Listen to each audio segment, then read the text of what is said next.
তোমাদেরকে জাহান্নামে দেওয়ার জন্য বানাই নাই।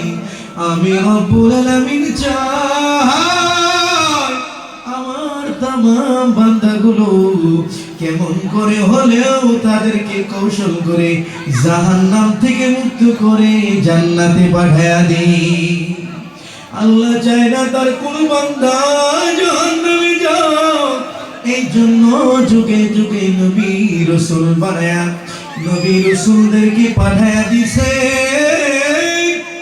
আল্লাহ রাব্বুল আলামিন চায় তার বান্দাগুলো জাহান্নামী পথকে তারা ছেড়ে দিয়ে কিভাবে ইসলামের পথে আসতে পারে, আল্লাহকে চিনতে পারে, নবীকে চিনতে পারে। এই জন্য যুগে যুগে নবী রাসূল বলে দিছে। আমার আল্লাহ রাব্বুল আলামিন বলেন এই জন্য আমি যুগে যুগে নবী রাসূল পাঠিয়ে দিছি। তারা একটা দাওয়াত দিয়েছে লা ইলাহা ইল্লাল্লাহ, এক আল্লাহ ছাড়া আর কোনো মাবুদ নাই। এই জন্য তারা সাকসেস হয়েছে। নিজের জীবনকে বাজি রেখে তারা দিনের দাওয়াত দিয়েছে। কত কষ্ট, কত মুজাহাদার পর আজকে আমরা এই সুন্দর দিন পাইলাম। এই দিন পাওয়ার পরেও ইসলাম আমাদের ভালো লাগে না। এমন মানুষ আছে না নাই? আল্লাহ রাব্বুল আলামিন বলে বান্দারে তোমরা প্রকৃতভাবে নবীর ফলো করবা। নবী কেমন করে চলছে, কেমন করে ফিরছে, কেমন করে খাইছে, কেমন করে ঘুরেছে, নবীর কথা মতো যদি চলতে পারো তোমাদের জীবনগুলো সাকসেস হয়ে যাবে। নবীর কথা মতো চলার প্রয়োজন আছে না নাই? নবীকে অনুসরণ করার প্রয়োজন আছে না নাই? আমার ভাইরা বন্ধুরা, আল্লাহ রাব্বুল আলামিন কালামুল্লাহ শরীফে জানিয়ে দিয়েছে। আল্লাহ বলেন ইয়া আইয়ুহাল্লাযীনা আমানু, ও হে যারা ঈমানদারেরা, ঈমানের যারা দাবি করো, অর্থাৎ ঈমানদারেরা। আমরা ঈমানদার না নাই ভাই? আমরা ঈমানদার না নাই? আওয়াজ দিয়ে বলেন আমরা ঈমানদার না নাই? আল্লাহ রাব্বুল আলামিন বলেন ঈমানদার কি ডেকে ডেকে ইয়া আইয়ুহাল্লাযীনা আমানু, ও হে যারা ঈমানদার বান্দারা, তাদেরকে ডেকে ডেকে সুন্দর করে আল্লাহ রাব্বুল আলামিন ওয়াজ করেন। ইয়া আইয়ুহাল্লাযীনা আমানু ইন তুতিউল্লাযীনা কাফারু, যারা তোমরা ঈমান আনছো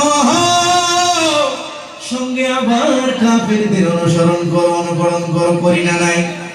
আছে না নাই? মনে হয় বোঝা যায় নাই? বোঝা গেছে ভাই? আল্লাহ বলেন ঈমানদাররা, ঈমানদারকে ডেকে ডেকে বলেন যারা ঈমানদার, ঈমান আনছো আবার তোমরা জাহিলিয়াতের যুগের মতো অর্থাৎ কাফেরদের অনুসরণ করো। এমন মানুষ আছে না নাই? কাফেরদের অনুসরণ করার কথা বলা হয়েছে। ঈমান আনে মুসলমান হয়েছে, আবার এই মুসলমানগুলো জাহিলদের জন্য, জাহিলদের যে স্বভাব আখলাকগুলো এইগুলো আমাদের মধ্যে আছে না নাই? কাফিরদের যে আখলাক চরিত্র এগুলো আমাদের মধ্যে আছে না নাই?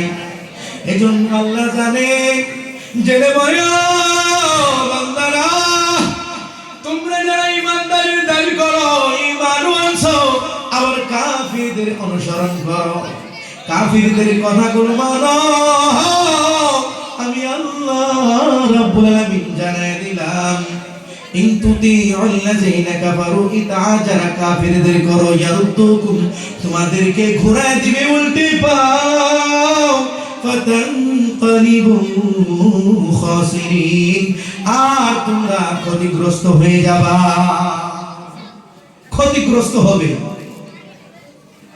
তোমরা মনে করেছো কোন সিনেমার নায়িকাকে দেখে, কোন ফুটবলারকে দেখে, কোন ক্রিকেটারকে দেখে তাকে ফলো করে করে নিজের জীবনকে সাকসেস করবে। আল্লাহ বলে না রে বান্দা, তোমরা যে সাকসেস সাকসেস হইতে চাইতেছো, তোমরা আনসাকসেস হবা, সাকসেস হতে পারবা না, সফলতা অর্জন করতে পারবা না। আমার আল্লাহ বলে তোমরা সফলতা অর্জন করতে পারবা না, সফল হতে পারবা না। কারণ উত্তম আদর্শ ভিতরে কার ভিতরে আছে?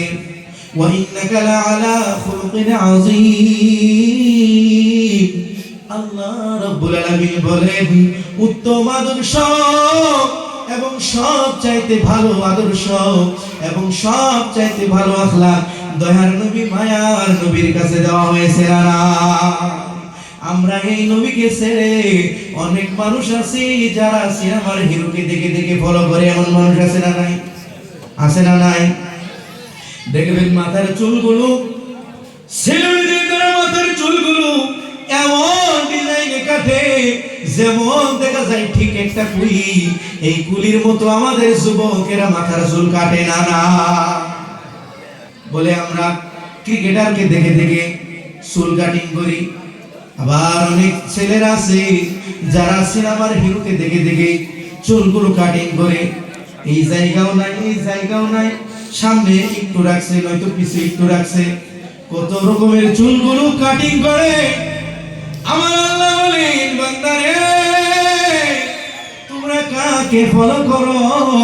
তোমাদেরকে ফলো করতে হবে একমাত্র নবী মুহাম্মদুর রাসূলুল্লাহ সাল্লাল্লাহু আলাইহি ওয়াসাল্লামকে। কাকে ফলো, কাকে করতে হবে ভাই? আওয়াজ দিয়ে বলেন, ফলো কাকে করতে হবে?